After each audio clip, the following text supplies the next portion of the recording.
Hey everyone! Today we're starting with a baby who wasn't put to sleep, the boy who was declared Horus. That's right. The life of an Egyptian pharaoh is stressful from the get-go. Marrying your sister, making sure the sun rises, and sipping questionable wine.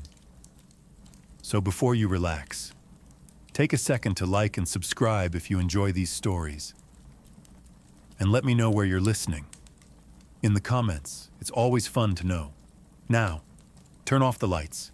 Let the gentle hum of your fan guide you, and sink into tonight's story with sleepy histories where history is ridiculous, yet strange and comforting. Your birth is accompanied by omens. Stars are observed. Sacred cows may or may not moo in your honor. Somewhere, a man with a shaved head and too much eyeliner is already carving your name into a stone tablet you'll never read. From your first breath, everyone around you is panicking. Not because you're fragile, but because you're the next living god. Which means if you so much as cough, the court astrologer might declare a national crisis. Childhood. Not happening. You don't get toys. You get ceremonial scepters you're not allowed to chew on. You don't get lullabies. You get hymns written in your honor and chanted by elderly priests who smell like frankincense and regret. Your crib is likely a gold-plated structure that's colder than the February. You are surrounded by a team of caretakers whose job is to prevent you from dying, disappointing the gods, or doing anything undignified like crawling. You are bottle-fed political expectations. Your first words are probably scripted, and if you try to play with your cousin, someone whispers, "He's fourth in line." Best keep an eye on him, even before you can walk. You're being groomed to rule. Royal advisors are already plotting your education, your image, and probably your eventual spouse, who, spoiler alert, will share your last name and your jawline. And let's not forget, you're being raised to believe you are divine. That's not a metaphor. You are expected to internalize from a young age that the sun rises for you, which is adorable until you realize the entire kingdom will blame you if it doesn't. If you thought being born a living god came with perks like skipping school or spending your mornings feeding ducks by the Nile, think again. As a young pharaoh in training, your schedule makes modern CEOs look underemployed. Your day starts early, like stars still out, priests already chanting, early. You're woken not by a gentle nanny, but by a steward holding a golden tablet detailing today's responsibilities. And no, take a nap isn't on it. First lesson, reading and writing hieroglyphs.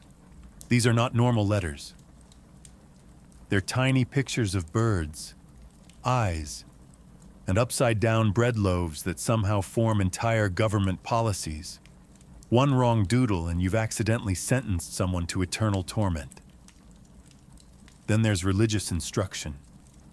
You're quizzed on the sacred names of gods, the proper way to bless a cucumber, and how many times to blink during an offering. If you mess up, a priest frowns at you like you just sneezed on Ra himself.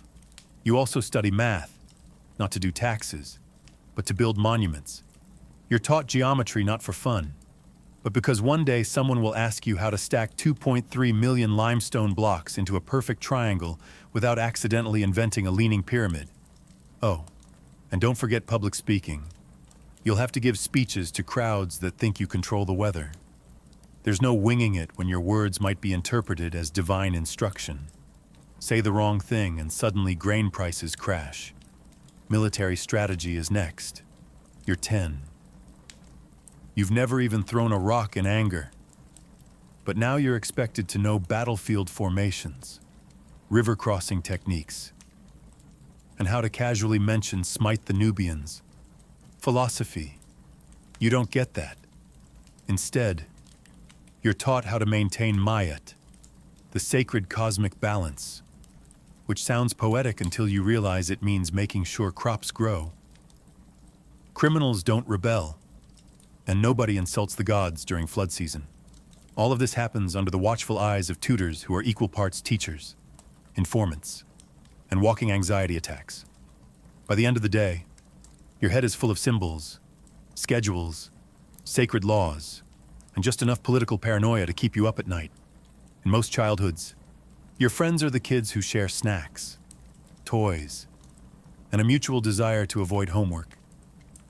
But when you're the future Pharaoh, your friends are more like potential enemies wrapped in linen tunics. Every child you interact with is a political variable. That cheerful boy who races you through the palace gardens, he's the high priest's son, the one who always wins at board games, nephew of a general, and the girl you actually like talking to, already betrothed to your cousin, for dynastic stability. You're not surrounded by friends. You're surrounded by people with titles, bloodlines, and very nervous-looking parents. Everyone plays nice, but only because you're considered sacred, and their careers depend on your favor. That's not friendship. That's networking. Even your tutors report back on your behavior. Did you show signs of independence? Excellent. And also threatening. Did you question the rituals? Not excellent. And possibly heretical. Did you ask if your cousin could stop staring at you during lunch? Alarming. And definitely going in the scroll. Privacy doesn't exist. You can't sneak away for fun because fun is suspicious. If you disappear for 10 minutes, someone alerts the palace guard. You're divine after all, and the divine must not wander off unattended like a common farmer's goat. And heaven help you if you show favoritism. Invite one child to play Sunette, and 3 others write angry letters in pictograms. Say something kind to a noble's daughter, and suddenly there's a rumor you've chosen your queen. At age 9, so what do? You become guarded, polite, politically neutral. You master the art of laughing without meaning it, and complimenting tunics you secretly hate. You learn to make every friendship seem equal. Because if someone feels slighted, their family might conspire against you during breakfast. This is the royal version of no new friends. Not because you don't want them, but because any one of them might grow up to be your assassin, your rival, or worse, your brother-in-law. By now you're not just a prince. You are officially divine, not royalty divine. Actual God on earth divine. The priests confirm it. The scrolls say it. And the people bow like you personally invented sunlight, which sounds impressive, until you realize nobody asked if you were ready for that kind of pressure. Every time you sneeze, someone declares it a message from the heavens. Every step you take is ritualized, and every mistake you make must be carefully explained in a way that doesn't imply the gods are clumsy or forgetful. But here's the kicker. While everyone calls you Horus on Earth, you still stub your toe, still get pimples, and still get stomach aches from too many figs. Divine, maybe, but not immune to bad digestion. The contradiction is staggering. You're taught you're all-powerful, yet you can't leave the palace without 5 guards, 3 priests, and a chariot procession. You supposedly control the floods of the Nile, but if you trip over a cat, someone starts whispering about bad omens. You're also expected to maintain Mayat, the divine balance of the cosmos. It sounds poetic, until you realize it means you're personally blamed if there's a drought, a riot, or a mildly disappointing harvest. And of course there are rituals, constant, exhausting rituals. You must speak in special divine phrases. You eat sanctified food. You participate in ceremonies where you have to pretend to defeat evil using props and heavy golden objects while sweating in a linen tunic. Privately, you might feel doubt, maybe even boredom. But you can't say that, because saying, "I'm not sure I'm a god," is the fastest way to cause a theological meltdown, or get replaced by a cousin who is sure. So you smile, you bless statues, you wave from balconies, and you quietly wonder how many gods before you also secretly hated this job. Because here's the truth. Being a god wasn't liberating. It was a full-time performance with eternal consequences. You were expected to be perfect, mystical, and celestial. Even on days when all you really wanted was to eat a pomegranate in peace. And no one warns you that the higher they place you, the lonelier it gets at the top of Mount Divine Expectation. So puberty has arrived. Your voice cracks. Your body's changing. And just when things couldn't get more awkward, your advisors slide in with a scroll and a smile announcing, "It's time to choose a wife, preferably your sister." Yes, your sister. In the noble tradition of keeping the bloodline pure, a term that here means genetically risky. You're now expected to marry a close relative. Your aunt, your half-sister, your cousin. All perfectly acceptable options according to dynastic politics and zero genetic counselors. Romance. Irrelevant. Personal preference. Not part of the ceremony. This is about optics. You're divine. She's divine. And nothing screams divine legitimacy like holding hands at your wedding with someone who also shared your wet nurse. Meanwhile, the palace is buzzing. Court officials are debating which relative is the least related. Like it's a riddle from the gods. The priests are thrilled. The bloodline stays heavenly. The servants are placing bets. You're just trying to pretend this is normal, but it gets better. Because it's not just about marriage. It's about heirs. Fast. You're barely past your first chin hair, and already there's pressure to produce a mini pharaoh to keep the line going. No pressure. Kid. Just all of Egypt counting on your awkward teenage hormones. And while all this is happening, you're expected to remain calm, composed, and ceremonial, because you're not just a husband. You're a symbol of order, fertility, and divine cosmic power, especially during rituals where you're paraded with your new bride, who, to remind you again, may also be your niece. In private, you might feel disgust, confusion, or just the overwhelming need to flee into the desert and scream into a sand dune. But expressing that would make you look unstable, so instead, you nod, you smile, you attend the banquet, you marry your sister, and you convince yourself that it's for the good of the realm. Because what's a little inbreeding when the fate of Egypt depends on you producing a suitably godlike heir who may or may not have 3 elbows? This is royal puberty, sponsored by genetics, politics, and denial. And the only thing more twisted than the family tree is pretending it's all completely divine. You've finally been crowned pharaoh. Time to enjoy the glory. Right. Not quite. First, they glue a fake beard to your chin with beeswax and strap a cobra to your forehead. Congratulations. You now look like a very anxious statue with back pain. Let's talk about the crown. It's not a nice, lightweight royal accessory. It's a solid, often dual-layered headpiece made of leather, linen, and sometimes actual metal. You're wearing symbolism, heavy, sweaty symbolism, and you have to stand for hours while wearing it, in the sun, while priests chant things in your ear about the universe depending on your posture. The double crown is the real star here. It combines the red crown of Lower Egypt with the white crown of Upper Egypt, signifying that you rule everything, which is beautiful in and terrible for your neck. It feels like balancing 2 helmets and a houseplant on your skull. Then come the ceremonial outfits, long white kilts, leopard skin sashes, golden breastplates, all made to impress the gods and overwhelm your joints. Linen clings in all the wrong places. Gold doesn't breathe, and you're not allowed to fidget, even if a bug crawls up your shin. And sandals, forget comfort. They're decorative. They're basically papyrus flip-flops that offer no arch support and remind you constantly that style in ancient Egypt came before circulation. But none of this is optional. You must look divine, not comfortable on a chariot divine. Sculpted into eternal godhood divine, even if you're sweating buckets, chafing in gold, and desperately trying not to faint into the Nile.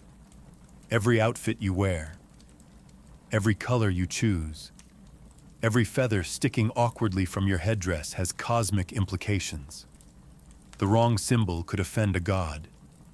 The wrong color could signal political instability. The wrong hemline could accidentally summon a famine. No pressure.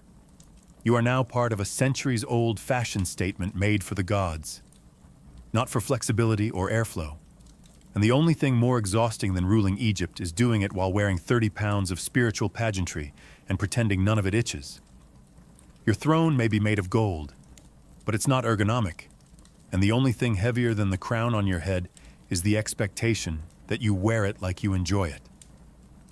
Being Pharaoh came with unlimited power and unlimited blame. You were worshipped as a living god, sure. But the moment something went wrong, the entire kingdom looked straight at you like you'd personally unplugged the Nile. Too much rain. Clearly, Pharaoh is unbalanced. Not enough rain. The gods must be punishing Pharaoh. Crops failing. That's your fault too. And if someone stubbed their toe on a temple step, well, that's probably because you angered Bastet by sneezing the wrong way during last week's ritual. You were the head of state, head of religion, and head of maintenance. If the sun didn't rise properly, people didn't assume bad weather. They assumed you forgot to pray hard enough. You had one job, keep the universe running smoothly. You also had no idea how to actually do that. And because of your divine status, you couldn't admit ignorance. I don't know why there's a plague of frogs wasn't a valid response. You had to either pretend you had a plan or make up a ritual on the spot and act like you meant to do it all along. Even your dreams were public property. If you had a bad dream, your court astrologers would gather, scribble furiously, and probably declare that a new temple needed to be built immediately to protect Egypt from your subconscious. Got a headache. That's a national omen. Woke up late. An official scribe notes it down as a possible sign of apocalyptic imbalance. One sneeze too many and a goat gets sacrificed just to be safe. And if things really went downhill, famine, uprising, plague, sandstorm, crocodile incident, the people didn't say, "Wow, nature is wild." They said, "Pharaoh must be weak or worse. Maybe the gods want a new pharaoh." So you walk around draped in gold, surrounded by incense and flanked by bodyguards, all while quietly wondering if your citizens are building a new statue or digging a new tomb. The role of Pharaoh wasn't just ruling the land. It was absorbing the blame for every mosquito bite, muddy riverbank, or undercooked sacrificial goose. Because when you're divine, there's no such thing as a simple mistake. It was never just your job to lead. It was your job to be perfect and take the fall when the universe hiccuped. Being Pharaoh meant early mornings. Your wake-up call wasn't gentle. It involved ritual chants, burning incense, and a group of heavily perfumed priests quietly judging your posture. A normal person might start their day with coffee. You start by being ritually purified with water from a sacred pool that's probably colder than the afterlife.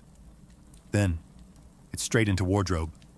Not for fun, but because your linen had to be blessed, pre-folded, and likely ironed with moonlight, or something equally dramatic. You're barely awake, but you're already wearing 30 layers and a chest plate shaped like a falcon. Next, the ritual cycle begins. You enter the temple. A priest unrolls a scroll the length of a crocodile. You're expected to perform sacred gestures in perfect sequence. Hand here, nod there, smirk at the statue, chant the name of a god you haven't studied since childhood. Forget making a mistake. One wrong syllable, and suddenly you're being blamed for the Nile drying up, the cattle dying, or the moon not looking divine enough. Everything had to be done perfectly to maintain Ma'at, the sacred balance of the universe, which for some reason was apparently hanging on your ability to wave incense correctly. The rituals weren't short either. Some ceremonies took hours, and you couldn't yawn, you couldn't slouch, You definitely couldn't say, "Hey, do we really need to rub sacred oil on all 43 statues today?" This wasn't just religious duty. It was national theater. Priests performed. Scribes recorded. Onlookers nodded in grim spiritual approval. Meanwhile, you stood in stiff silence, pretending you didn't have a cramp in your god leg. And all this happened before you did anything resembling ruling the kingdom. So yes, you were the most powerful person in Egypt, but your mornings were dictated by astrology, bird omens, and a ceremonial checklist that made modern tax forms look fun. By the time the sun actually rose, you were already exhausted and still had 12 more rituals, 3 public appearances, and 1 carefully scripted divine smile to go. As Pharaoh, you were the most powerful figure in the kingdom. And that meant every single person around you was either pretending to love you or calculating how to replace you. Your guards, loyal, yes, until someone offered them enough gold, goats, or spiritual favors. Your advisors, always smiling, always nodding, always accidentally reminding you that your cousin is very popular with the military. Even your cupbearer was suspiciously enthusiastic about bringing you drinks, like he wanted you to notice how not poisoned they were. And let's not forget your extended royal family, a tangled mess of half-brothers, uncles, and people named Ramesses, who definitely wanted your sandals. These weren't relatives. These were succession applicants. Every hallway conversation could be an ambush. Every banquet a potential Last Supper. You couldn't relax in your own palace without wondering if the decorative cobra on your chair was decorative enough. The paranoia was justified. Assassinations were practically an Egyptian sport. If you died suddenly, it was often described as a divine mystery, which really meant someone got creative with date wine and scorpion venom. So you developed habits. You had food tasters. You rotated servants. You changed your daily routine at random. Not because it helped, but because at least it made betrayal slightly inconvenient. And sleep. Good luck. You rested in a guarded room with triple locked doors, a ceremonial dagger under your pillow, and a guard you only half trusted standing at the entrance practicing his best. I didn't do it. Face. But the most exhausting part wasn't avoiding death. It was pretending you didn't know it was coming.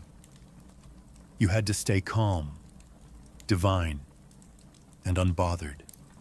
Because showing fear meant weakness, and weakness meant opportunity. Every glance, every handshake, every well-timed compliment could be part of someone's rise to your throne. And if you made the mistake of trusting the wrong person, well, you wouldn't have to worry about politics anymore. Being Pharaoh wasn't about ruling. It was about surviving in a palace full of people who bowed during the day and sharpened knives at night. As Pharaoh, you were expected to be many things: divine, wise, unshakably composed, and incredibly photogenic in 40-degree heat, while wearing a gold chest plate and a smile that didn't suggest imminent collapse. Egyptian public life was built around ceremony, long, elaborate processions through streets packed with people who loved you, feared you, or just came for the free bread. You stood in chariots waving like a deity on parade, while secretly wondering if passing out was considered a bad omen. The outfits didn't help.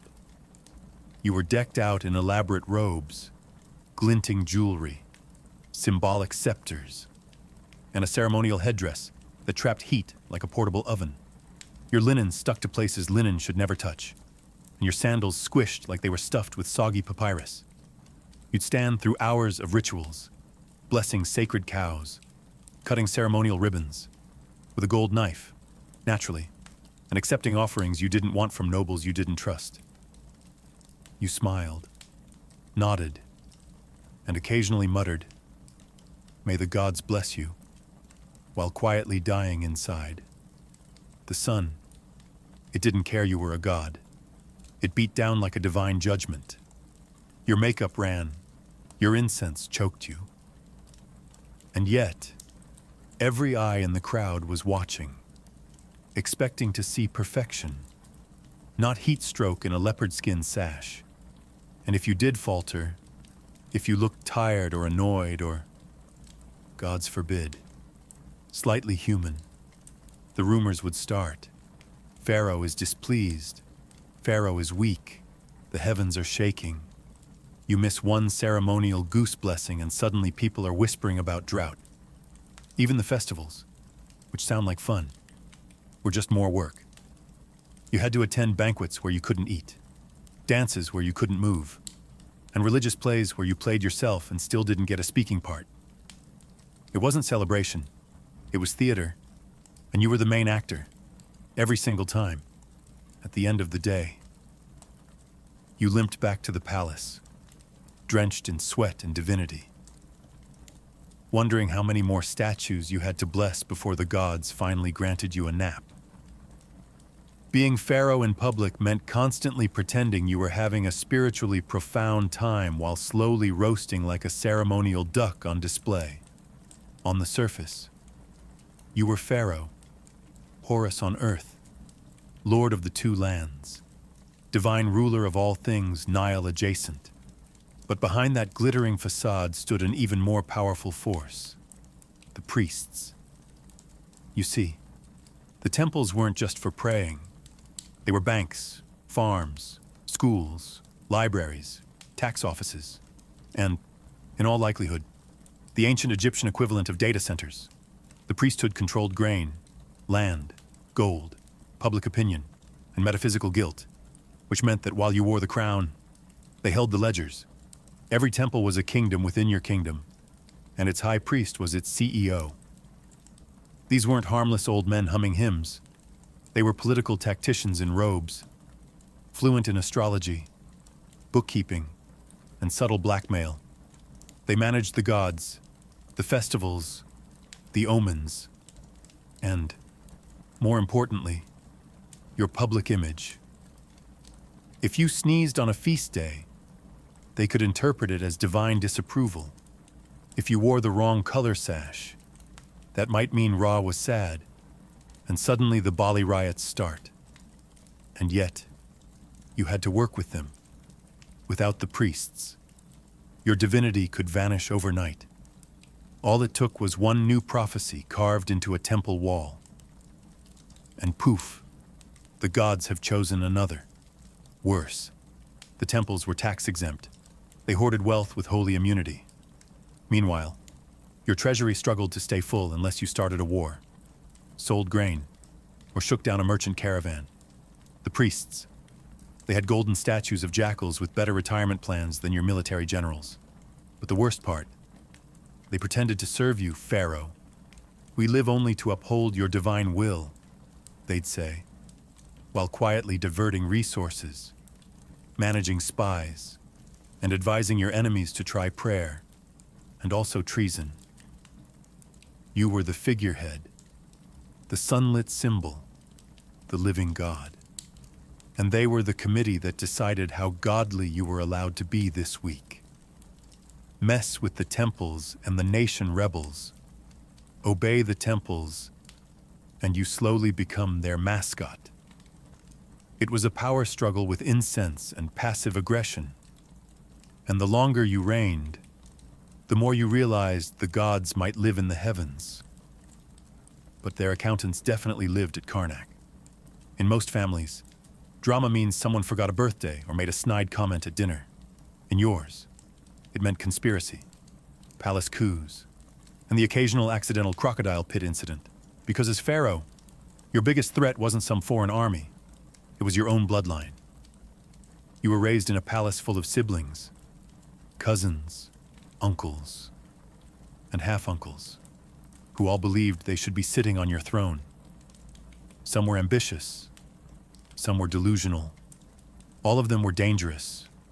Succession, that was a nightmare.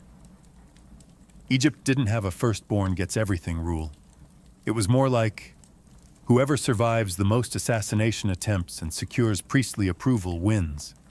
Half the court spent their time trying to guess which of your sons might become the next pharaoh, and the other half tried to make sure it wasn't the wrong one. Your own children were groomed like racehorses. Each had factions, tutors, spies, and mothers whispering bedtime stories about how the gods always choose the most handsome heir. Subtle. Meanwhile, your brothers and uncles weren't content with being royal background characters. Every one of them had at least one general on speed dial, and a disturbing familiarity with accidental staircase tumbles. And of course there were the queens. Yes, plural. You had multiple wives, often all living under the same roof, forming alliances and rivalries with the precision of political chess masters. One wrong glance at the wrong royal woman, and suddenly the kitchen staff is quietly replacing your wine taster. Palace life was like living in a really beautiful, overly perfumed cage where everyone was either your relative or your future usurper. And funerals. Oh, the drama. Every death became a suspicious death. Every illness, a potential poisoning. Every coughing fit, a topic of temple gossip. Even your own burial wasn't safe. Tombs were looted, names were erased, and your own loyal son might finish your pyramid and then immediately start carving over your legacy because he wanted a bigger one. Being Pharaoh meant that the people who knew you best were also the people who most wanted you. Removed, politely, permanently. It was a royal forest full of snakes. So, after a life of rituals, paranoia, heat stroke, and family backstabbing, you finally die. You'd think you'd earned a break. But no, in Egypt, being dead didn't mean being done. It just meant you were about to become a full-time spiritual symbol and a part-time horror movie prop. The embalming process begins immediately. Your internal organs are removed, weighed, and politely stuffed into canopic jars, each one guarded by a funereal animal-headed deity, like a post-mortem Pokemon team. Your brain, pulled out through your nose with a hook, not because it's useless, but because tradition says so. Then you're stuffed with resin-soaked linens and natron salts until you resemble a sacred raisin in a very fancy bandage. Your body becomes a political relic, wrapped tighter than your palace tax scrolls. Next comes the coffin, or rather, coffins, plural. You're stuffed into a series of increasingly ornate wooden boxes like some kind of divine nesting doll, each covered in gold leaf, inscriptions, and protective spells in case you encounter rude ghosts on your way to the afterlife.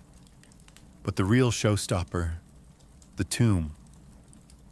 You've spent half your life and half the kingdom's GDP constructing a mausoleum designed to scream immortality. Walls covered in instructions, prayers, and awkwardly drawn images of you smiting enemies who definitely aren't going to bother you in the afterlife. Unfortunately, your tomb also screams, "Please rob me," despite curses, guards, and architectural misdirection. Most pharaohs' tombs were looted within decades, sometimes hours, of being sealed. So while your priests were chanting prayers over your eternal spirit, local criminals were sprinting off with your gold-plated footrest.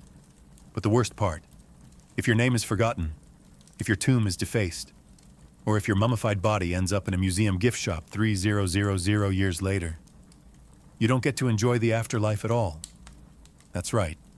One bureaucratic oversight, and you're stuck haunting some poor archaeologist forever. You might have been king in life, but in death, you're museum bait, political currency, or a cautionary tale carved into limestone.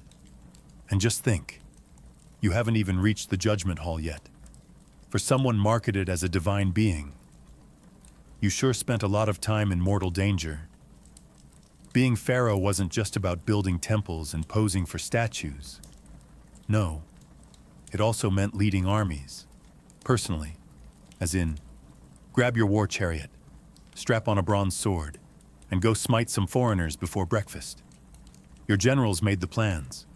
The scribes wrote the propaganda, but you had to show up and pretend you weren't terrified, because divine authority only worked if people saw you physically leading the charge. Even if you had absolutely no idea how to hold a spear without looking like you were trying to pick up laundry, and forget hiding in a tent like some medieval king. You were expected to ride at the front of the formation, waving a ceremonial axe and shouting your divine catchphrase, usually something like, "The gods will crush you," while silently hoping the enemy didn't have better archers this year. Even if the battle went well, you couldn't win quietly. You had to return home with prisoners, loot, and enough severed hands to impress the temple accountants, all of which would be paraded through the streets while you smiled and tried to look both humble and terrifying. Lose the battle, though that's a problem, a big one, because pharaohs don't lose. If you got injured, humiliated, or, gods forbid, run away, the priests might interpret it as divine displeasure, or worse, an excuse to replace you with someone who hasn't been cursed by defeat. So now you're stuck in a cycle. Raise taxes to fund a war. Fight the war to protect your image. Then build a monument to exaggerate the war in case people noticed you nearly died. It's expensive, exhausting, and extremely bad for your blood pressure. And here's the kicker. Even if you didn't want to fight, you often had no choice. Generals demanded it. Advisors insisted. The gods sent a dream. Or maybe the priests just ran out of things to do and decided it was smiting season again. You weren't just Pharaoh. You were the marketing department for national military ambition. And if you didn't win, you'd better hope they bury you fast. Because history isn't kind to divine war heroes who come home without trophies.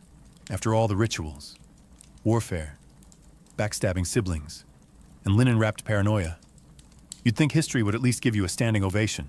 But no, the final insult of being Pharaoh was this. Your legacy was entirely out of your hands. You could commission the grandest temple, carve your name on every obelisk, and bury yourself beneath a mountain of gold. But all it took was one jealous successor with a chisel, and poof, you never existed. Name erased, statues defaced, achievements reassigned to your great-nephew who ruled for 6 minutes and declared himself son of the sun and also super cool. Erasing names wasn't just pettiness, it was spiritual murder. In ancient Egypt, if no one spoke your name, your soul couldn't reach the afterlife, which means you weren't just forgotten. You were trapped in cosmic limbo because your great-grandson wanted your pyramid budget. And even if they didn't erase you, they might just rewrite you. Suddenly, your disastrous battle becomes a glorious victory. Your mild-mannered personality upgraded to unquestionably heroic. That embarrassing crocodile incident omitted entirely. Future generations treated your legacy like a group project they didn't read the notes for. You were remembered not as who you were, but as what made the next guy look better. And for some pharaohs, the real humiliation came thousands of years later, when their carefully guarded tombs were discovered by archaeologists who immediately cracked them open, put their mummies under fluorescent lighting, and shipped their fingernails to museums. That gold sarcophagus you spent your life preparing.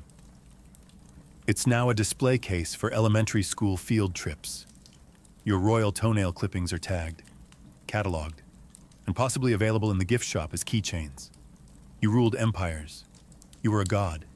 And now, you're a skeleton in a climate-controlled box, while tourists mispronounce your name and wonder if your curses are still active. So yes, you were the living embodiment of divine order, the chosen of Ra, the Lord of the Two Lands. And your greatest reward, being slightly misrepresented by a travel blogger 3000 years later. Harold Sigurdsson entered the world in the year 1015 screaming, we assume, into a kingdom already on fire. Norway was a battleground. His half-brother, Olaf Haraldsson, was fighting tooth and axe to unify the country under one crown. It wasn't going well. The nobles hated Olaf. The Danes wanted his head. And the old pagan traditions were cracking under the weight of Christian kingship. So baby Harold was born not into a cradle of comfort, but into a world of sword points, shifting alliances, and blood feuds. His family wasn't ordinary either. His father, Sigurd Sur, was a minor king, more farmer than warrior, but wealthy and respected.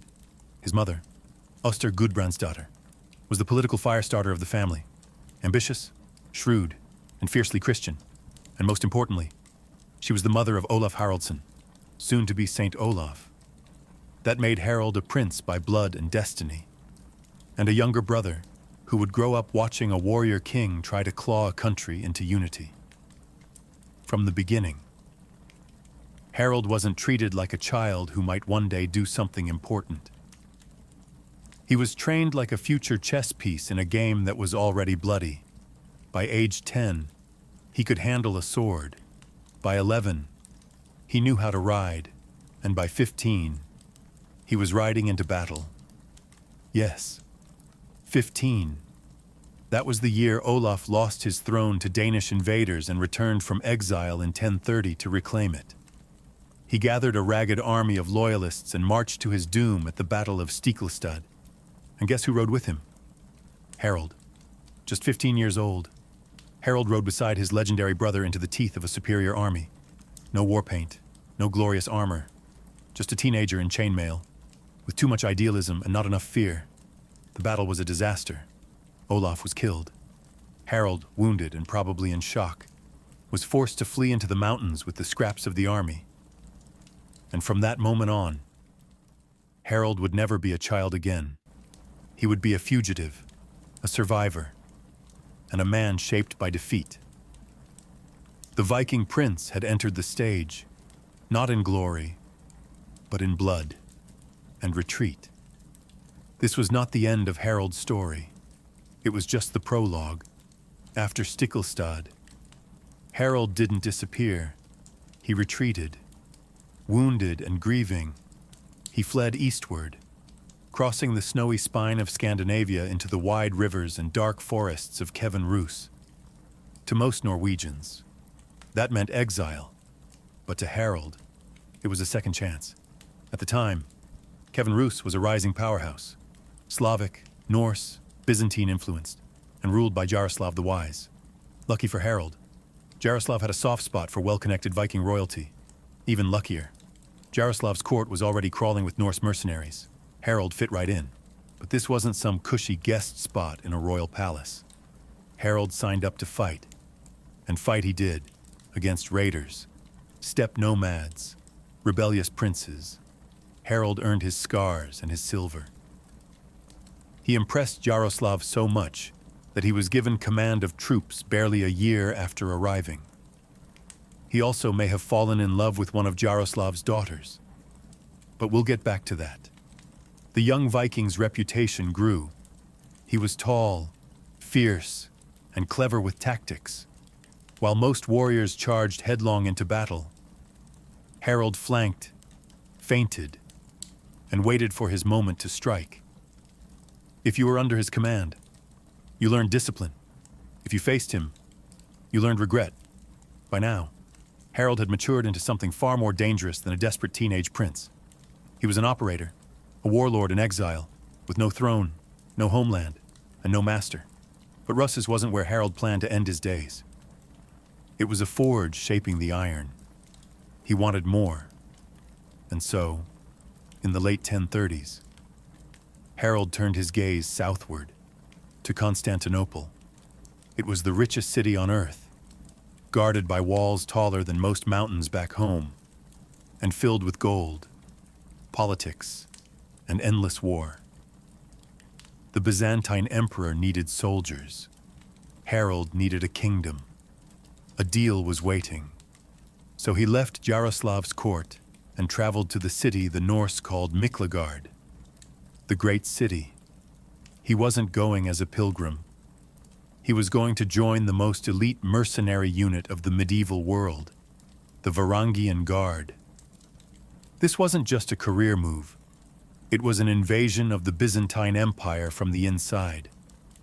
And Harold was about to become one of the most feared swords in their arsenal. When Harold reached Constantinople in the early 1040s, he entered a world that made even the wealthiest Viking jarls look like peasants. The great city gleamed with domes, mosaics, silk, and secrets. This was the beating heart of the Byzantine Empire, and Harold wanted a piece of it. He joined the Varangian Guard, an elite unit made up mostly of Norse and Anglo-Saxon mercenaries. Their job: guard the emperor, fight his wars, and keep a very sharp axe handy in case things got political. Harold wasn't just another brute with a beard. He rose fast. His height, his cunning, and the sheer ferocity of his fighting style turned heads. He didn't just survive in Byzantium. He thrived. Over the next few years, Harold Hardrada became a living storm. He fought in Sicily against Arab rebels. He battled pirates in the Aegean. He marched through Anatolia, crossed into the Holy Land, and even reached as far as Jerusalem, where, legend says, he bathed in the River Jordan and made a vow to someday rule a kingdom of his own. But Harold wasn't just swinging a sword. He was watching, learning, plotting. Byzantine politics were a viper pit. Courtiers, generals, and eunuchs all stabbing each other in the back with a smile. And while Harold couldn't out-scheme the palace elite, he could outlast them. He was there during multiple emperor swaps, civil unrest, and shady palace coups. And through it all, he kept rising. He also got very, very rich. Spoils of war, bribes, gifts. Some say he even stashed treasure in Constantinople to collect later. He wore silk, not fur, gold, not bronze. This wasn't the Viking boy who fled Stiklestad.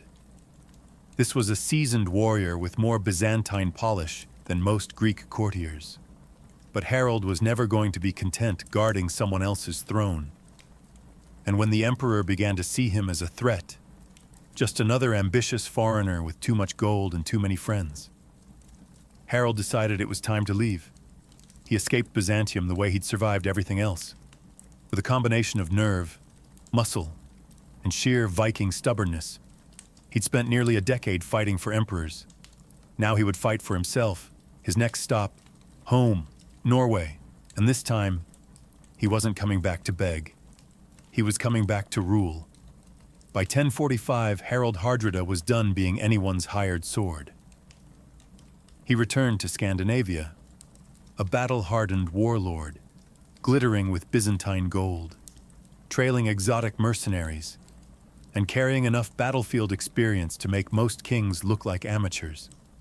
But Norway wasn't exactly rolling out the red carpet. At the time, Norway already had a king, Magnus the Good, the illegitimate son of Harald's half-brother, Saint Olaf. Magnus had been holding the throne reasonably well. He was young, popular, and had united both Norway and Denmark under his rule. But what he didn't have was Harald's experience, Harald's wealth, or Harald's ambition. So Harold did what any self-respecting Viking power player would do. He hired an army, using his Byzantine treasure hoard. Harold recruited fighters from across Russes and Sweden. Then, he struck a deal with Svein Estridsson, Magnus's rival in Denmark. Harold would help Svein reclaim Denmark, and in return, Svein would help Harold challenge Magnus for Norway. It was a messy, medieval bromance based entirely on mutual hatred and longboats. But Harold didn't actually need to invade. Magnus, sensing a bloody civil war in the making, made a surprising move. He offered to share the throne with Harold. It was a power-sharing deal that was never meant to last. The two co-ruled Norway with all the tension of a forced marriage between a peaceable king and a returning war machine. It was like trying to split a crown between a monk and a lion. And Harold wasn't the monk. In 1047, just 2 years into their uneasy arrangement, Magnus died suddenly. Some say illness, others whisper poison. Harold didn't waste time mourning. He seized the throne of Norway without blinking and made it crystal clear. He was now sole king, but he wasn't satisfied. He wanted Denmark too. And so began nearly 2 decades of war between Harald and Svein Estridsson. Raids, battles, skirmishes. Harald hammered Danish coasts with the same energy he once brought to Arab fortresses. He burned towns, seized ships, and left no village unplundered. Yet he could never quite hold the land. Denmark resisted, Svein survived, and the throne remained out of reach. Still, Norway was his, and Harald ruled it like a man who had spent 20 years fighting for the right to wear a crown. But he hadn't forgotten about England, and soon his eyes turned west.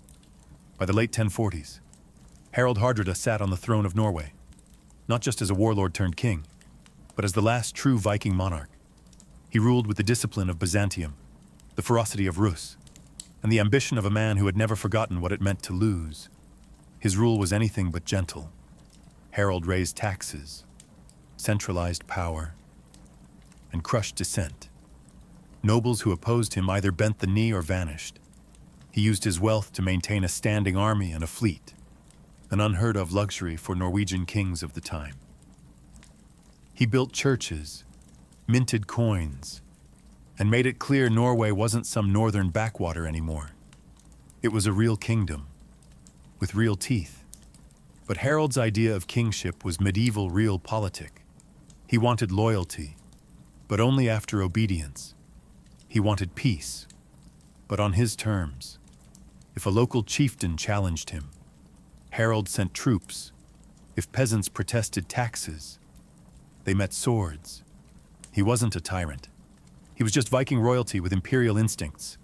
And the Norwegians, frankly, didn't know what hit them. Still, his reign wasn't all steel and fire. Harald was also a man of culture. He wrote poetry, often about himself naturally, and supported skalds who immortalized his deeds in verse. He maintained trade routes across Europe, and even re-established contacts with the Byzantine court, just in case his treasure stash needed revisiting. He also never stopped warring with Denmark. Every summer, like clockwork, he'd launch a new raid, sailing down to Danish shores, torching villages, taunting Svein Estridsson like an annual reminder that he still had a score to settle. These campaigns were less about conquest now, and more about pride. Harald couldn't let go, and Svein refused to die. But even Harald knew he was getting older. By the early 1060s, he started grooming his son, Olaf Kira, for the throne. He probably expected to rule a few more decades, retire into legend, maybe die in his sleep surrounded by gold and loyal warriors. But then came 1066, the year England exploded into chaos. Edward the Confessor had died without an heir. Competing claims flooded in, and Harald, gray at the temples but still sharp as a spear, saw his last great chance. He didn't just want Norway or Denmark anymore. He was coming for England. 1066 wasn't just a year, it was the year. The kind that turns a king into a legend or a corpse. And Harald Hardrada, nearing 50 but still built like a bear, was about to roll the dice one last time. Edward the Confessor, King of England, had died childless. The throne was up for grabs. Harold Godwinson claimed it. William of Normandy prepared to invade. But then, from the icy north, came Harold. Because why not? He had a half-baked claim through an old deal with the Danish king Canute, who once ruled England. Did it make sense legally? Not really. But in Viking logic, a claim plus an army equals a throne. And Harold brought an army.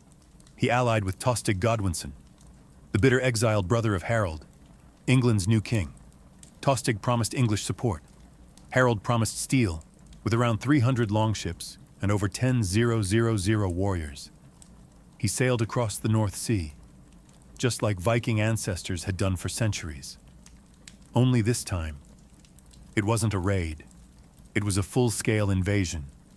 In September 1066, he landed near the Humber and advanced toward York. The English weren't ready. At the Battle of Fulford, Harold crushed a hastily assembled force under the northern earls. The gates of northern England opened. York surrendered. The old Viking magic was back. Harold was confident. This wasn't Byzantium's twisted politics or Denmark's stalemates. This was raw conquest. He set up camp at Stamford Bridge, demanding hostages from the region. And then, surprise, Harold Godwinson, the English king, had force-marched his army north from London in under a week. He arrived at Stamford Bridge on September 25th, catching Harold's forces completely off guard. Many of Harold's men had left their armor behind, expecting negotiations, not a battle. What followed was brutal. The Vikings fought fiercely, but they were outmaneuvered, outnumbered, unprepared. One berserker reportedly held the bridge alone, buying time. But even Viking courage had its limits. In the melee, Harold took an arrow to the throat. The Viking thunderhead fell in battle, swinging his sword until the very end. It was the last great Viking invasion of England, and with Harold's death, the Viking age itself died with him. September 25th, 1066. Harold Hardrada met his fate on a grassy field near Stamford Bridge, and with him died the last true Viking dream of conquest. It was supposed to be a negotiation day. Harold had left his chainmail behind, basking in the afterglow of victory at Fulford. His men were relaxing. The weather was mild. England looked ripe for the taking. Then came the dust cloud. Harold Godwinson had pulled off one of the fastest troop movements in medieval history. He and his army had marched nearly 200 miles in under 4 days. And they didn't arrive quietly. The English caught the Norwegians totally unprepared, scattered, and mostly unarmored. What followed was not a battle. It was a slaughter. Still, the Vikings didn't roll over. They fought with the desperation of men who knew the North Sea was too far behind them. A single warrior blocked the narrow bridge with a massive axe, delaying the English advance and turning himself into instant legend. He allegedly killed over 40 men before being stabbed from beneath the bridge by a spear. That's how desperate things were. Kings were relying on bridge trolls to buy them time. Harold, once he realized what was happening, scrambled to form a shield wall. But it was chaos. Men arriving in pairs, without armor, rushing into formation as arrows rained down. Then the English cavalry slammed into their flanks. The shield wall held. For a while, Harold himself fought like the berserker he was once trained to be. According to legend, he swung a massive two-handed sword with both hands, towering above his men like a war god. He killed, bled, and roared. Then came the arrow, straight through the windpipe. The last great Viking king fell without a final word. When reinforcements from the ships finally arrived under Eystein Ore, Harold's standard-bearer, it was too late. They found the field littered with corpses. Eystein himself died in what became known as Ore's Storm, a doomed counterattack that ended in more Norse blood soaking English soil.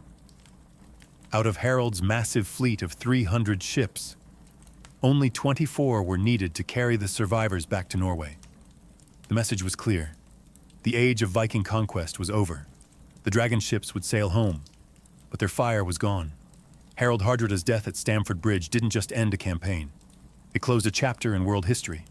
The Viking Age, that glorious, brutal, gold-hungry century of raids, sagas, and longships, had officially breathed its last.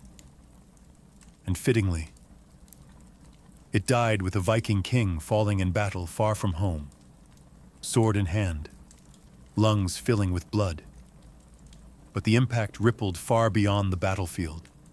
In the days after the battle, Harold Godwinson barely had time to breathe.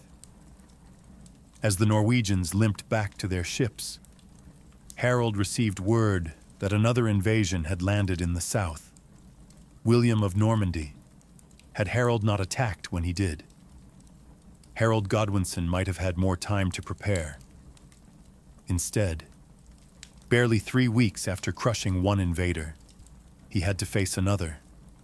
At Hastings, on October 14th, Harold fell to the Normans, and England passed into new hands. So, in a strange twist of fate, Harold Hardrada, who failed to take the English crown, may have paved the way for William to do just that. The chaos Harold brought north weakened the kingdom just enough to crack open the door. Meanwhile, back in Norway, the news hit like a cold wave. The once invincible Harold, hero of Rus, scourge of Byzantium, ruler of a proud kingdom, was gone. His son, Olaf Kira, took the throne. But Olaf wasn't his father. He was a quieter ruler, more interested in peace than plunder. Under his reign, Norway stabilized. The old Viking fire cooled into politics, trade and Christianity. The longships were still there, but they stopped being weapons and became tools of commerce. No more berserkers charging monasteries. No more gods demanding blood on the beaches. No more kings with their eyes fixed west, dreaming of silver and conquest. The sagas would still be sung, but the men who inspired them were now ghosts. Harold's life was the Viking world's last great epic, from snowy Norway to the golden domes of Constantinople, from steppe skirmishes to English meadows. He embodied everything the Viking age stood for: bravery, ambition, ruthlessness, and above all, motion. But after Stamford Bridge, that motion stopped, and the Norse world turned its gaze inward. The Viking age had ended. The medieval world had begun. Harold Hardrada's death may have marked the end of the Viking age, but his legacy was too large to be buried with him. Even centuries later, his story echoes through sagas, ballads, and history books like a battle horn across a fjord. He wasn't just a king. He was a symbol of a dying age, of Viking ambition at its wildest, and of what happens when a man refuses to fade quietly into history. Historians argue over how to define Harold. Was he a conqueror? A poet? A cold-blooded killer? The truth, as always, lies somewhere in the middle. He wrote verse, but also ordered raids that reduced villages to ash. He built churches in Norway, but also left fields soaked with blood from Sicily to Stamford Bridge. He was both brute and bard, builder and destroyer. But what no one questions is his greatness. No other Viking traveled as far, fought in as many wars, or accumulated as much wealth and renown as Harold. He served emperors, defied kings, and bent whole armies to his will, while most Norse leaders faded into legend with a few sagas and a cairn. Harold carved his name into 3 empires. His poetry survives. His name echoes in the Heimskringla and the Anglo-Saxon Chronicle. And his exploits still challenge modern filmmakers, writers, and scholars to figure out how one man could pack 3 lifetimes into 50 years. Even the name Hardrada, meaning hard ruler, speaks volumes. It wasn't an insult. It was a warning. Harold didn't bend. He ruled as he fought, with fire in his blood and a blade in his hand. After his death, Norway changed. Olaf Kira, his son, ushered in peace and prosperity. Trade blossomed. The sword was sheathed, and the Viking era turned into memory. But Harold remained larger than life. In Norway, he became a national icon. In Iceland, a saga subject. In England, a cautionary tale. And in Byzantium, a ghost of the north who once stood guard over emperors. He was the last Viking king, and he died as he lived, with a sword in his hand chasing a crown. When the long ships stopped sailing and the mead halls quieted, the world turned. But Harold Hardrada had already made sure it would remember his name. To the Vikings, a ship wasn't just wood, nails, and sailcloth. It was identity, legacy, and destiny. It was how you traded, how you raided, how you traveled, and how you passed on. So when a chieftain or warrior died, burying them in a ship wasn't just ceremonial, it was essential. In Viking belief, the ship was a sacred vessel that bridged the world of the living and the dead. Just as a warrior sailed across the sea in life to conquer foreign lands, they would now sail across the metaphysical sea to reach the afterlife. This wasn't a quaint superstition. It was a cosmic law. Life was a voyage, and death was simply the next leg of the journey. That's why these ship burials were so elaborate. The ship itself had to be worthy. We're talking about long ships up to 70 feet long, carved with dragon-headed prows and built to cut through waves, and apparently through spiritual dimensions. The body would be laid in the center, typically on a bed or pile of furs. Around it, the mourners would begin to fill the ship, not with tears, but with gear, weapons, of course, a sword, axe, shield, and spear, because even the dead needed to be ready for battle in the afterlife. But also tools, clothing, jewelry, and occasionally more morbid cargo, slaves, horses, and even hawks, sacrificed to serve the master in death as they had in life. To us, this sounds brutal. To the Vikings, it was honor. The ship was then buried under tons of earth, creating a mound, a permanent marker of power. These weren't just tombs, they were statements. Here lies someone important enough to deserve a ship to the next world. And it wasn't just men. Some of the most magnificent ship burials, like the famous Oseberg burial, belonged to women. Viking queens, priestesses, and aristocrats were also sent into the soil with ships and riches, proving that spiritual passage wasn't just for the sword-swinging elite. So when we say Vikings lived and died by the sea, we mean it literally. For them, the ship wasn't just how you conquered foreign lands. It was how you conquered death. If Viking ship burials sound like legend, the Oseberg and Gokstad discoveries turned legend into fact. These weren't dusty old grave pits. They were time capsules. Fully intact ships pulled from beneath the Norwegian soil, packed with splendor, secrets, and the unmistakable smell of legacy. Let's start with the Oseberg ship, unearthed in 1904, when farmers started digging near a burial mound in southeastern Norway. They didn't expect to hit a 70-foot-long dragon ship. But there it was, immaculately preserved under the clay, almost untouched by time. The prow rose in a graceful serpentine curve, its surface covered in intricate carvings. The craftsmanship was staggering. This wasn't a warship. It was ceremonial, a royal hearse for someone exceptional. But here's the twist. The Oseberg burial held two women, one older, likely noble or royal, the other younger, possibly a servant or a high priestess. The older woman may have been a queen or a powerful vulva, a Viking seeress. Her body was draped in silk and wool, surrounded by carved sledges, chests, buckets, animal remains, and even a cart with wheels as cathedral windows. Two sacrificed oxen lay at the prow. This wasn't a quiet funeral. It was a cosmic launch party. Then there's the Gokstad ship, discovered in 1880 and far more battle-ready, sleek, fast, and armed for war. Inside was the skeleton of a man in his 40s, likely a chieftain or warrior king. His identity remains a mystery, but he was buried with grandeur. Shields lined the sides of the ship, and beside him were beds, weapons, gaming pieces, and the remains of 12 horses, 6 dogs, and even 2 peacocks. Yes, peacocks. These ship graves reveal more than wealth. They reveal beliefs.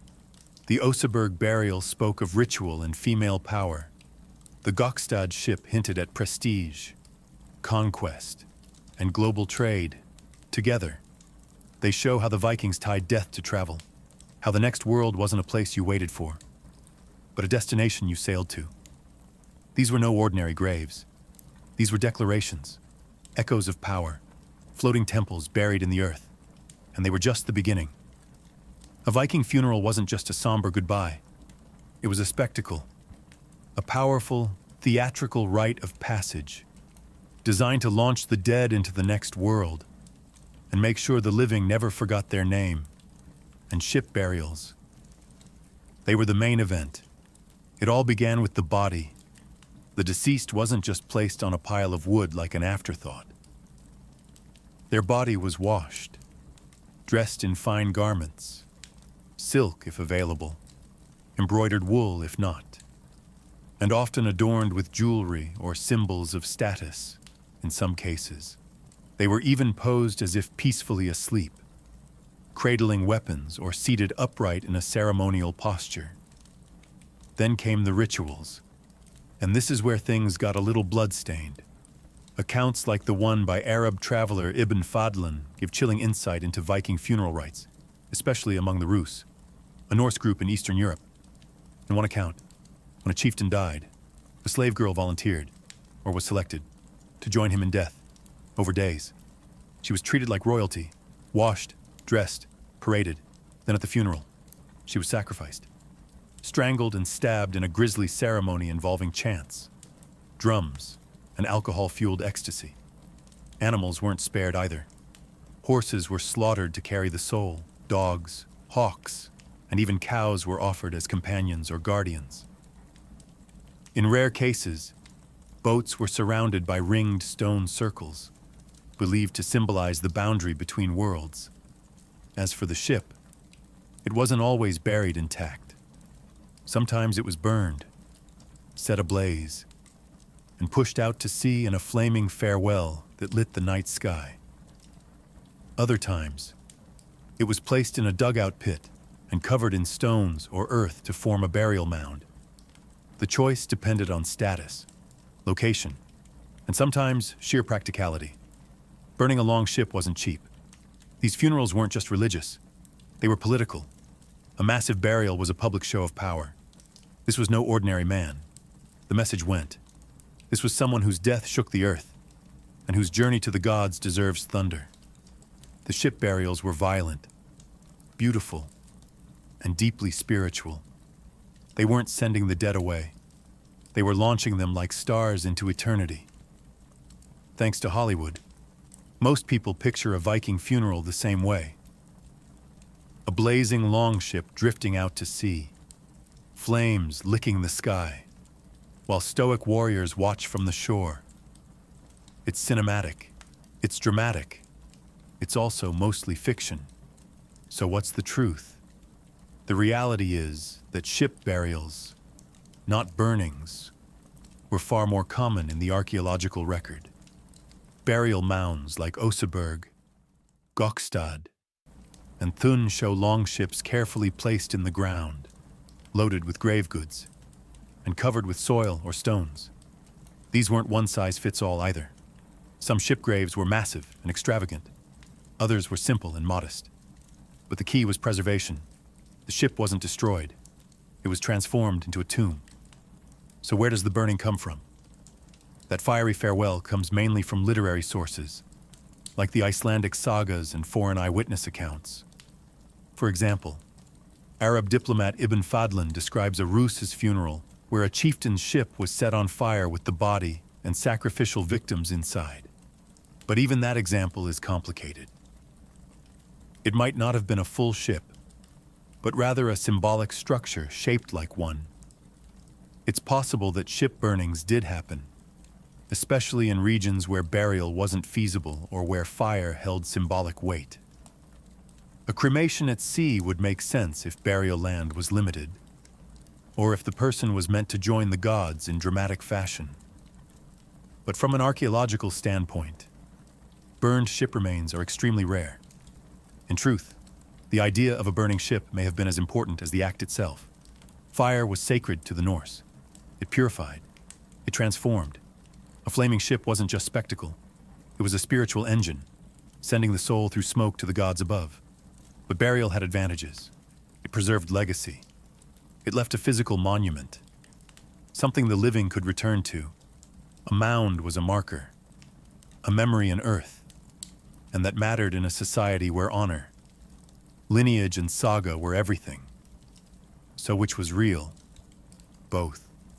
But buried ships left the bones of history behind. The flaming ones, they left only legend and smoke. Forget the stereotype of Viking women waiting at home, weaving by the hearth, in death, just like in life. Norse women could command awe, fear, and ceremony, and nowhere is that clearer than in the ship burials of Viking-age women, especially those that rivaled, and sometimes outshone, their male counterparts. The Oseberg burial remains the most striking example. Unearthed in 1904, it housed not one, but two women, one older, one younger, laid to rest in one of the most lavish Viking ships ever found. The ship itself was a masterpiece. Sweeping curves, carved dragon heads and planks fit for a king. But this wasn't a warrior's grave. It was a queen's, or possibly a vulva. A vulva was a seeress, a sorceress, a prophetess who walked the line between worlds. And the grave goods in Oseberg, wands, staffs, and mystical animal remains, hint at ritual and magic. If the main figure was indeed a vulva, then the burial honored not just political power, but spiritual authority in Norse society that could be just as influential as swordsmanship. And then there's the sheer wealth. Sledges, carts, textiles, tapestries, imported silks, ceremonial beds, and sacrificed animals, all packed around these women as if they were being sent not just to the afterlife, but to continue ruling it. Other graves across Scandinavia confirm this pattern. The Gausel Queen, buried near Stavanger, was laid to rest with gold jewelry, imported bronze vessels, and fine riding gear. Her grave radiated status. The Ladby ship also showed signs of high-status female interment. And scholars still debate whether some warrior graves, complete with weapons, belong to women. DNA evidence from a grave in Birka, Sweden, suggests that one high-ranking warrior buried with a full arsenal was biologically female. So what does this tell us? That in Viking culture, women could hold power and take it with them, whether as aristocrats, queens, priestesses, or shield maidens. They weren't excluded from the ship burials. They were centered in them. They didn't just accompany kings in death. Sometimes they were the kings. When a Viking was buried in a ship, they didn't go alone. They were sent off with grave goods, a curated collection of the objects they might need, want, or deserve in the afterlife. But this wasn't just about swords and silver. These ships were packed like time capsules, giving us a strange and fascinating window into Viking life and Viking death. First, the weapons. Almost every elite ship burial includes them. Swords with decorated hilts, spears, shields, and battle axes. But these weren't just backups for ghost fighting in Valhalla. They were a statement. A sword showed that the dead had power, status, and honor. In some cases, the blades were deliberately bent or broken, not out of disrespect, but to kill the weapon and let it follow its master to the afterlife. But weapons weren't the only tools packed for the voyage. There were everyday items too. Combs, cooking pots, whetstones, even board games. These burials didn't assume the afterlife was an endless battlefield.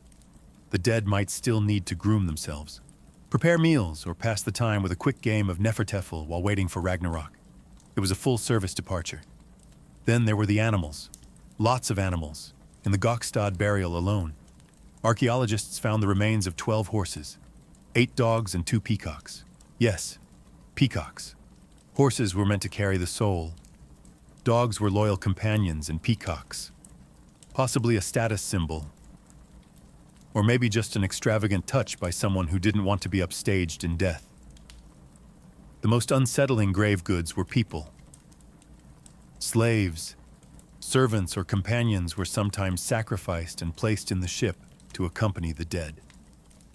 Whether they went willingly or not is up for debate, but their presence speaks volumes about Viking beliefs in duty beyond death. Everything in a ship burial was chosen deliberately. It told a story. This person was a warrior.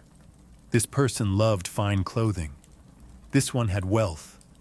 That one had power. Grave goods weren't junk. They were a final biography written in gold, iron and bone, and once packed, sealed and buried, the ship became a floating home beneath the earth, while the image of a Viking ship burial often conjures up the fjords of Norway. These elaborate funerary practices weren't confined to a single region. From icy Scandinavia to the river valleys of Eastern Europe, Viking ship burials took on unique forms, each tailored to local traditions, terrain, and power structures. Let's begin with Norway, the homeland of the most famous ship burials like Oseberg and Gokstad. These were grand, mound-covered ships buried with kings, queens, and nobles. Norway's rugged landscape offered excellent preservation conditions, allowing wooden ships and grave goods to survive for centuries. The focus here was on monumentality, large burial mounds and ships carved with mythic imagery. It was less about hiding the dead and more about displaying their status to the living. In Sweden, ship burials took on a slightly different flavor. At sites like Vendel and Valsgarda, ships weren't always buried whole. Sometimes just the shape of the ship was outlined with stones, like a skeletal frame on the landscape. These stone ship settings were often used in cremation burials, with the ashes placed in urns or scattered within the stone enclosure. The Swedes embraced a hybrid of fire and stone, powerful symbolism without the need for massive earthworks. Then there's the Rus, the Norse-descended warriors and traders who settled along the river routes of modern-day Russia, Ukraine, and Belarus. The most detailed account of their funerary customs comes from Ibn Fadlan, who witnessed a dramatic ship-burning ceremony along the Volga River. While archaeological evidence of full ship burials in the East is rarer, boat-shaped cremation mounds and grave goods echo the same core values: a journey, a transition, and a spectacle. In Denmark, evidence for ship burials is more fragmentary. The marshy soils aren't kind to wood preservation, and fewer ship graves have survived. But stone ship settings and elite graves with seafaring symbolism suggest that the practice, though perhaps less monumental, was still present, even in Scotland, Ireland, and parts of the Baltic. Boat-shaped graves appear, sometimes as literal ships, other times just as stone outlines. Wherever Vikings traveled, they brought their belief in the ship as the ultimate vehicle, across water, across time, across death. The ship burial was adaptable. It evolved, but the message remained the same. You don't walk into the afterlife. You sail there. For the Vikings, death was not the end. It was a departure. And that's what makes ship burials so powerful. They weren't just about honoring the dead with a flashy funeral. They were built on a deep mythic belief that the afterlife was a voyage and the soul needed a vessel. In Norse cosmology, the world was shaped by water, from the great ocean encircling Midgard to the rivers that separated realms. Everything flowed. Life came from the sea, and so naturally did death. It's no coincidence that ships appear in Viking mythology not only as tools of war and trade, but as spiritual bridges. Consider Naglfar, the ship made of the fingernails of the dead, which sails during Ragnarok to unleash chaos upon the gods. Or Skidbladnir, the magical ship of the god Freya, which could fold up and fit in a pocket, yet always had a favorable wind. These mythic ships weren't just stories. They shaped real funerary practices. Every buried longship echoed the legends, turning myth into ritual. To be buried in a ship meant you were going somewhere. Valhalla, perhaps. A glorious hall for warriors who died bravely. Or Folkvanger, the field ruled by the goddess Freya, where half of the slain went. Or, for those who didn't earn honor, the gloomy realm of Hell, ruled by a half-rotting goddess of the same name. Wherever your soul went, it didn't walk, it sailed. And the sea journey didn't just apply to elite warriors. Even humble cremation burials often included boat shapes formed by stones or wood, marking the dead's passage across unseen waters. The ship was a metaphor made real, carving through both waves and worlds. Viking funeral ships were cosmic tools. By placing the dead in a vessel surrounded by weapons, animals, and treasure, they weren't just provisioning a tomb. They were arming a traveler, someone about to cross the divide between Midgard and the great beyond. And to the living, the ship wasn't a final goodbye. It was a launch, a reminder that the journey didn't end in the grave. It only changed course. 1,000 years have passed since the Viking ship burial slid into the earth, but their stories are still unfolding. These vessels of death, once buried in silence, now speak louder than ever through museums, excavations, and the imagination of millions. Today, the Oseberg, Gokstad and tinned ships rest in glass-walled halls in Norway, preserved not as morbid relics, but as cultural treasures. Tourists stare up at the curved prows, marveling at the craftsmanship, the symbolism, the audacity of people who turned a boat into a coffin and a grave into a gateway. These ships were never meant to sail again, and yet they have. Not across oceans, but through time. And it's not just archaeologists who are listening. Writers, filmmakers, and game designers continue to be inspired by Viking funerals. From epic scenes in movies like The 13th Warrior, or How to Train Your Dragon, to blazing send-offs in TV shows like Vikings. The ship burial has become one of the most iconic images of Norse culture. Is it historically accurate every time? Not really, but the spirit remains. Death as a voyage, the ship as a symbol. Even modern Scandinavians feel the echo. Some Viking descendants have requested ashes to be scattered at sea, or ceremonies modeled after ship burials. No slaves, thankfully, but still honoring that deep connection between the vessel and the soul. A few brave experimental archaeologists have even rebuilt burial ships, launching replicas on rivers and seas to understand the engineering and magic of the originals. What's truly remarkable is how much we've learned from the ships themselves. Their wood tells us about forests now gone. Their construction reveals knowledge of engineering rivaling that of the Mediterranean. And their grave goods, peacocks, silk, silver coins, map a Viking world far wider than just Scandinavia. The Viking ship burial wasn't just a funeral. It was a final performance. One last act in a life of war, trade, poetry, and power. And even now, these ships are still performing, reminding us that the dead were once alive, that myth and memory are hard to separate, and that some vessels never stop moving. They just sail through different seas. Courtly love wasn't about marriage, procreation, or building a stable home. It was about longing, impossibility, and a strange blend of suffering and ecstasy. And by the 12th century, this concept had become so popular among the nobility that it actually developed its own unwritten rulebook. Part seduction manual, part philosophical exercise, and entirely out of sync with reality. Born in the courts of southern France, especially in the region of Aquitaine, courtly love was less about real emotion and more about performance. Noblemen, and often knights, would devote themselves to a lady, usually of higher status or already married. But instead of aiming to win her over in a romantic sense, the knight's goal was to worship her from afar.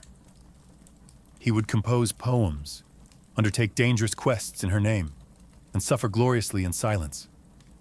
If this sounds like emotional masochism dressed up in armor, it kind of was. The rules were clear. Love must be secret. It must be difficult.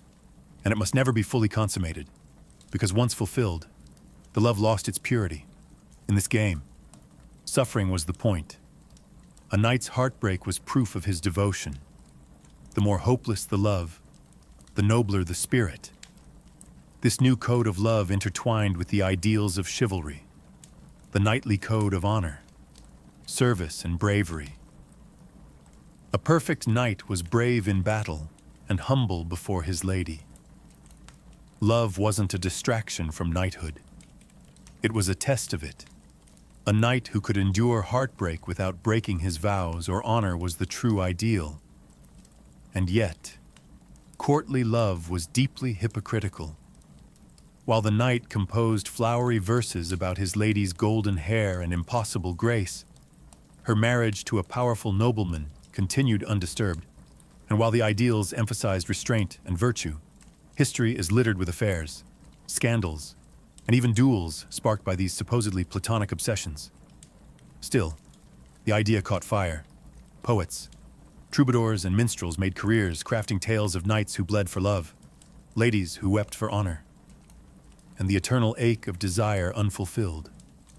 Real or not, the fantasy of courtly love reshaped how medieval Europe thought about passion, power, and gender. Love had become more than an emotion. It had become a code. Before Shakespeare or sonnets, there were troubadours, wandering poet-musicians who turned unrequited love into an art form. One lute note and heartbreak stanza at a time. These were not peasants singing about ale and harvests. They were often nobles themselves, well-educated, multilingual, and well aware of how dangerous and addictive it was to sing about another man's wife. The troubadour movement began in Occitania, in what is now southern France, during the late 11th and early 12th centuries. These performers composed songs in Occitan, a Romance language, and their subject was nearly always the same: unattainable love, a knight hopelessly enamored with a noble lady, a lady trapped in marriage but worshipped from afar.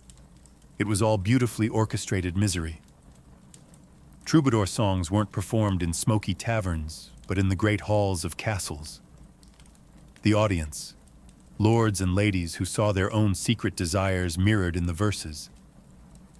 A good troubadour could make a duchess blush with a single metaphor. A great one could start a scandal that lasted for generations. These poets developed a refined vocabulary of longing, fine amour, or refined love.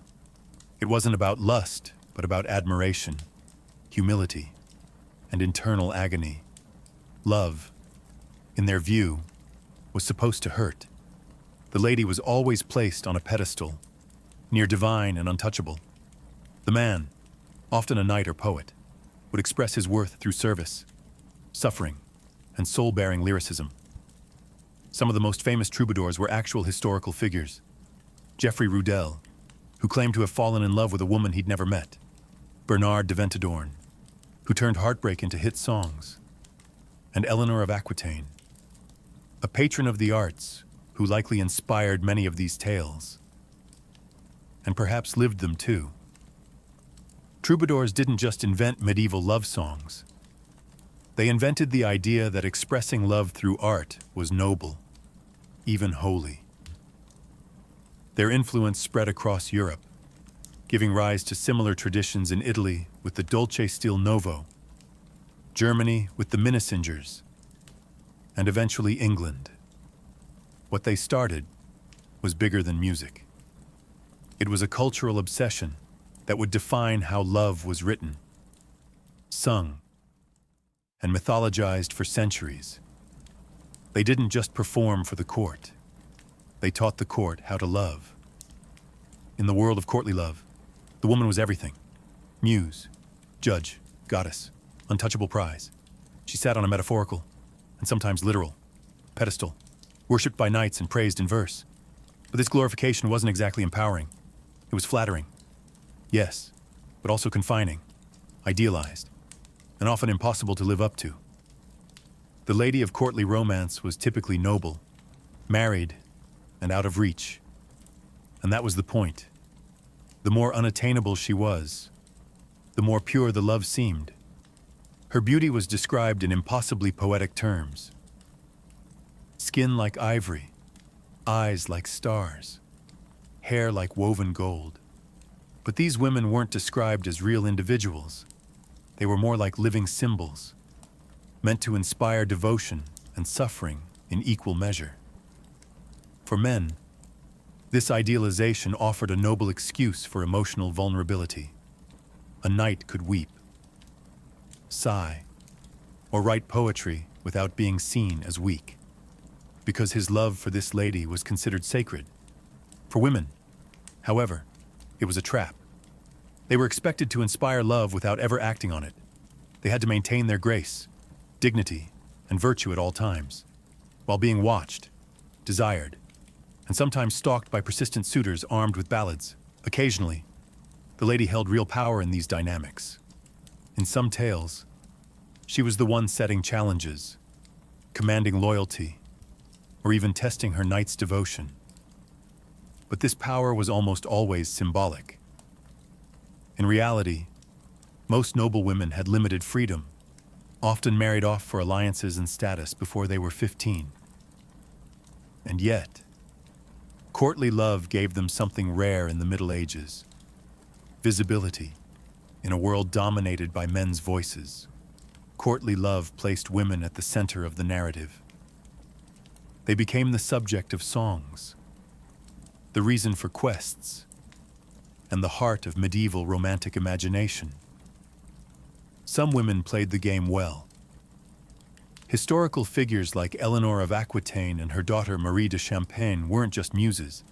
They were patrons of this culture, encouraging poets and commissioning love literature that reflected their ideals, and sometimes their politics. But even at its best, courtly love wasn't about partnership. It was about distance, elevation, and longing.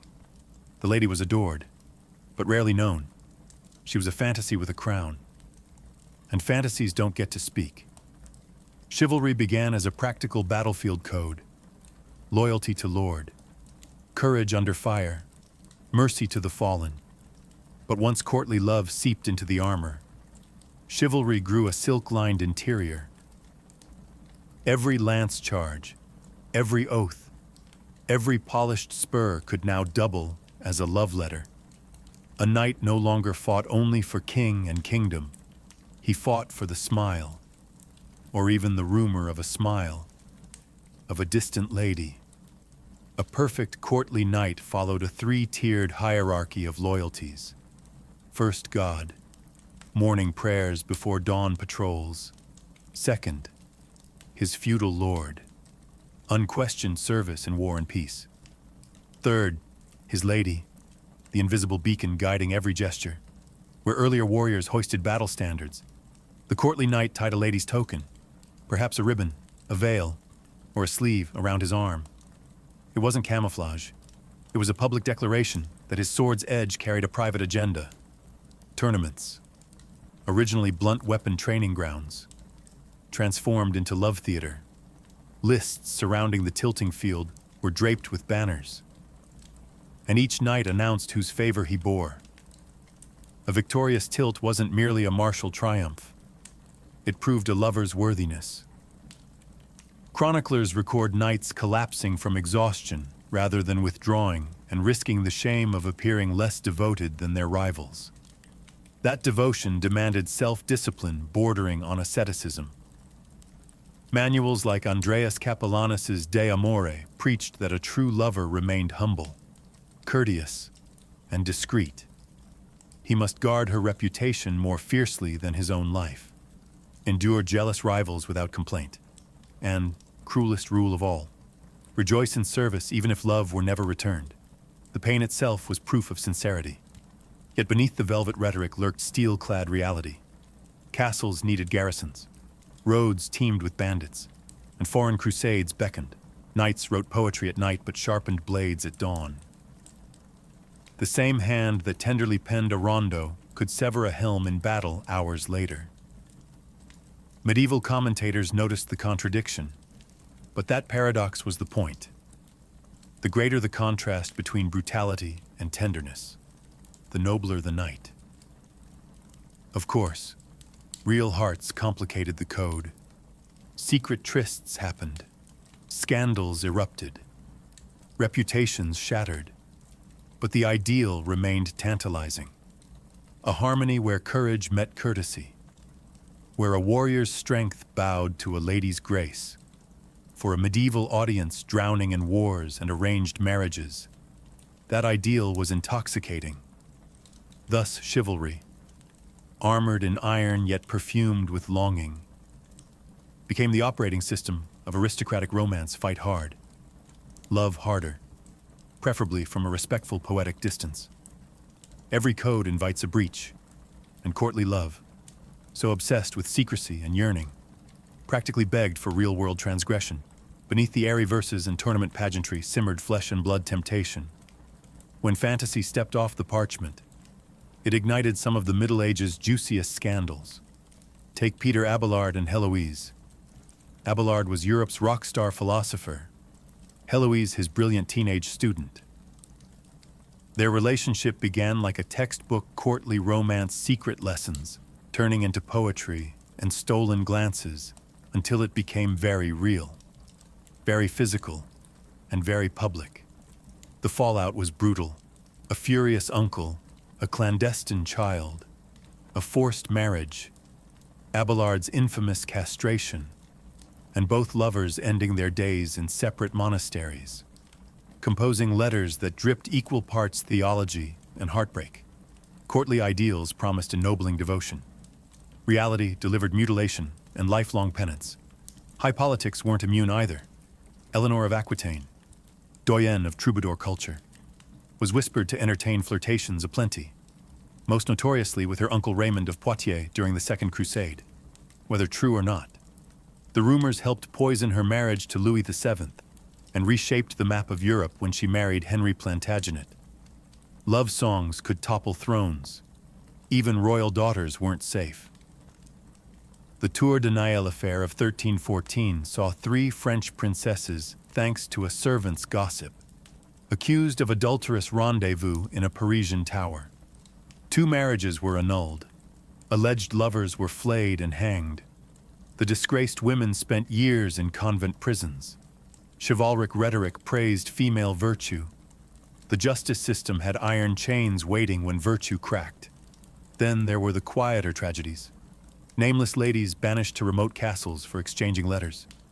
Knights forced onto crusade as penance for suspicion of dalliance.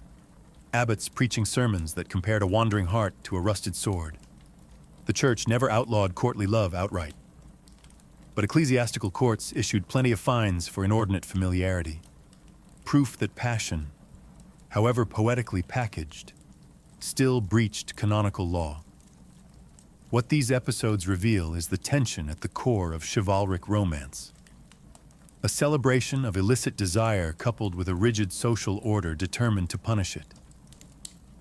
The same society that applauded a knight's size expected him to stop short of consummation. When vows slipped, reputations burned, sometimes literally. Thus, the dream of refined devotion collided with the hard stone of medieval power. Courtly love could inspire poetry. Yes, it could also wreck lives, and every scandal only sharpened the allure of the next whispered liaison. Because nothing fuels a romance like the promise of ruin. If troubadours composed the soundtrack of courtly love, medieval authors provided the big-budget cinematic universe. Beginning in the late 12th century, writers like Chrétien d'Artois took the raw material of longing, secrecy, and knightly angst and forged the first blockbuster romances. Prose and verse narratives where love was not a subplot but the engine of destiny. Enter King Arthur's court, a fictional laboratory for every chivalric dilemma. In Lancelot, the Knight of the Cart, Chrétien unveiled the ultimate courtly triangle: the flawless Queen Guinevere, her duty-bound husband Arthur, and the peerless but fatally smitten Sir Lancelot. Lancelot performs impossible feats, crosses a sword-blade bridge, defeats entire armies. Yet his greatest trial is emotional, loving a woman he can never openly claim.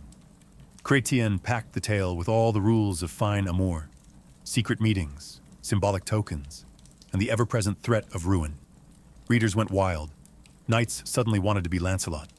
Except for the lifelong adultery headache, Arthurian romance spread like wildfire across Europe. In Germany, Wolfram von Eschenbach gave us Parzival, where the hero's spiritual maturation is inseparable from his respect for chaste love.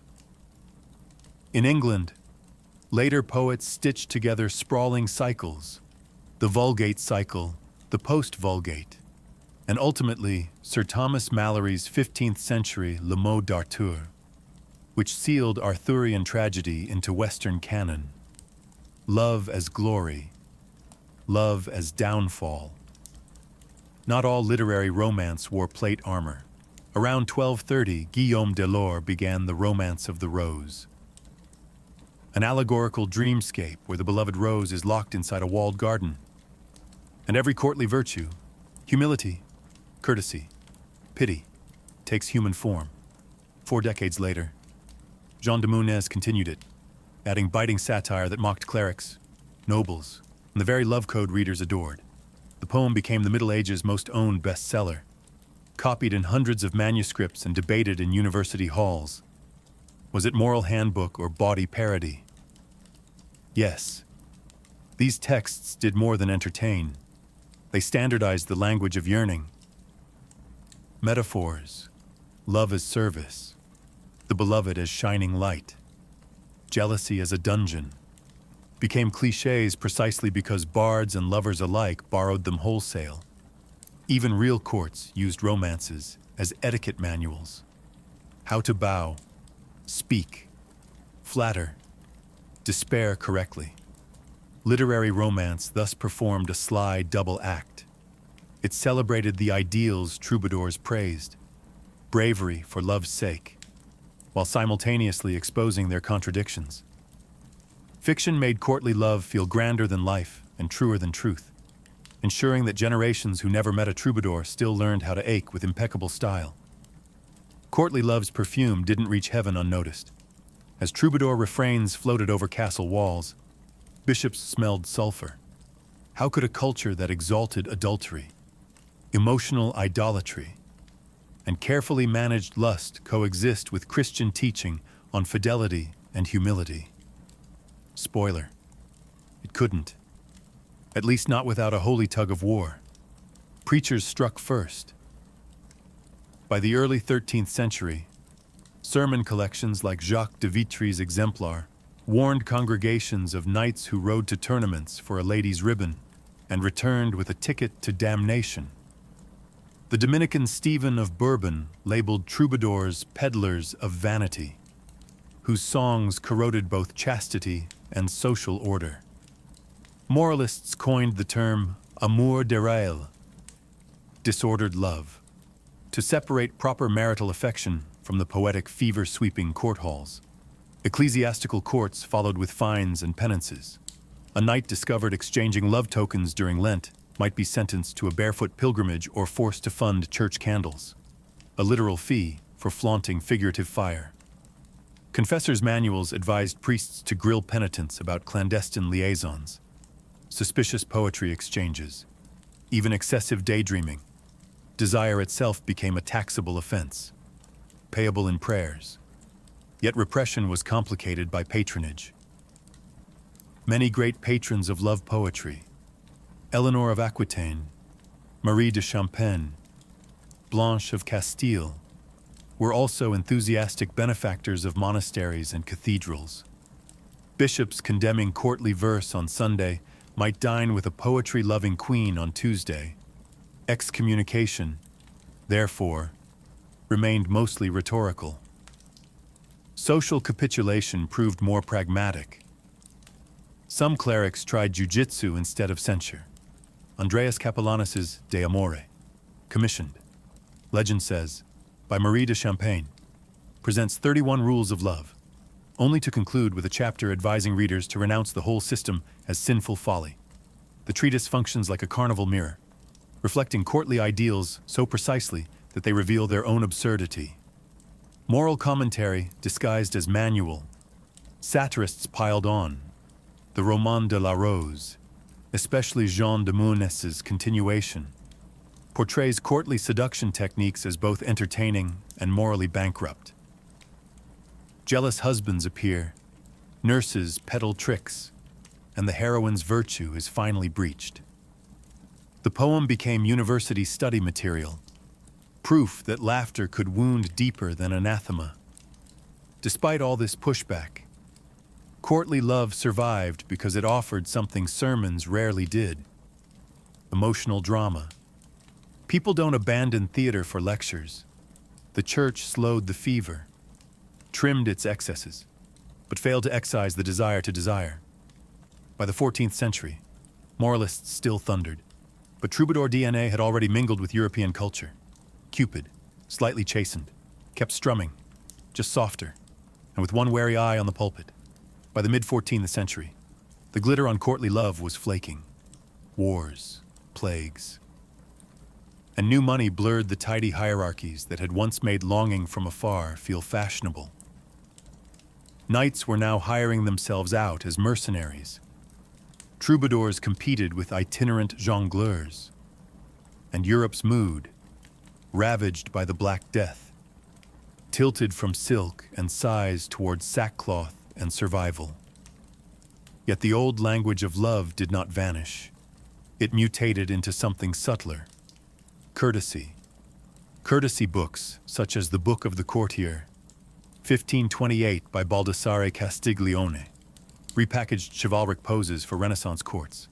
Instead of bleeding under a lady's window, the polished courtier displayed sprezzatura, effortless grace, through dancing, witty banter, and lightly veiled admiration. Yearning remained, but desperation became gauche. Love was still a game. The rules simply swapped chainmail for velvet doublets. Literature mirrored the shift. Geoffrey Chaucer's Troilus and Chryseide, c. 1385, presents lovers trapped between courtly ideals and brutal fate. Troilus worships with textbook devotion. Yet politics and plague break the fantasy. Later in the Canterbury Tales, Chaucer pokes fun at knights whose rhetoric outshines their ethics, signaling that audiences now found equal pleasure in parody. Printing presses amplified change. Where hand-copied romances had circulated among elites, cheap chapbooks spread love templates to merchants and artisans. Ballads about the nut-brown maid or Sir Aldingar condensed centuries of chivalric angst into compact, hum-along tragedies. Love talk became mass culture, less refined, more democratic, and increasingly colored by earthy humor. Meanwhile, real politics complicated flirtation. In France and Burgundy, courts of love mock tribunals where ladies judged amorous disputes gradually faded as central monarchies grew wary of aristocrats using romantic pageants to forge cliques. Kings preferred loyalty oaths over love oaths, yet vestiges endured. Tournaments kept awarding ladies favors. Young nobles still learned lute chords to serenade balconies. Heraldry manuals maintained that a knight might bear a heart aflame on his shield for a maiden's honor. Even the emerging genre of Valentine's Day poetry, first recorded in the 15th century, echoed courtly vocabulary of service, secrecy, and sweet pain. Thus, courtly love never truly died. It shed its armor, slipped into silk, and strolled into the Renaissance disguised as refined etiquette. The dream of ennobling desire proved too intoxicating to abandon. So Europe rewrote the script, softening its tragedies and selling its tropes to every social stratum. Love was still a ritual. The stage sets just changed. Courtly love faded as a social practice, but its DNA threads through Western romance like gilt ink on vellum. When the Renaissance traded chainmail for satin, Petrarchan sonneteers simply recast the unattainable lady as Laura, and Shakespeare turned the trope inside out. making Juliet equal partner to her awestruck Romeo. The suffering silence ideal morphed into the grand gesture: balcony speeches, secret letters, roses tossed beneath moonlit windows, medieval rituals in Elizabethan costume. The Enlightenment mocked chivalric excess, yet still prized sensibility, the sweet ache of unspoken longing. Jane Austen's heroines might scoff at knights, but Darcy's silent devotion to Elizabeth echoes Lancelot's mute adoration, only now tempered by moral accountability and mutual respect. Romantic-era poets cranked the pathos to 11. Byron's She Walks in Beauty would feel perfectly at home recited before a 12th-century duchess. Victorian etiquette manuals re-weaponized courtesy, calling cards, chaperoned dances. Even the language of flowers all owe debts to medieval symbolism, tokens signifying devotion while maintaining the fiction of restraint. When the industrial city replaced the castle, love still required choreography, and society still judged lovers by their mastery of coded signals. Cinema inherited the pageant. Silent film swashbucklers wooed damsels with swordplay and soulful stares. Hollywood's golden age polished the archetype into tuxedos and ballroom gowns. Every rom-com that hinges on a single kiss, after 90 minutes of tension, is reenacting the central premise of courtly love. Anticipation is sweeter than consummation. Even superhero sagas keep the flame alive. Think of Spider-Man swinging across skyscrapers just to leave a rose for Mary Jane. The battlefield changed. Not the devotion. Digital culture, paradoxically, revives the medieval distance. Online fandoms idolize celebrities they will never meet. Composing fan fiction as troubadours once composed Kansas. Emoji hearts and reaction gifs replace lute chords. Yet the dynamic is identical. Exalted beloved, yearning admirer, endless scroll of unfulfilled desire. Meanwhile, shipping wars mirror tournaments of old, minus the lances. Critics call these patterns artificial, even toxic, and they can be. Courtly love always balanced on the edge of obsession. Yet its endurance proves humans still crave narrative frameworks for passion. Rules, quests, symbols, drama. We may say we want realistic love, but ticket sales suggest otherwise. The dream persists because it flatters both emotion and imagination.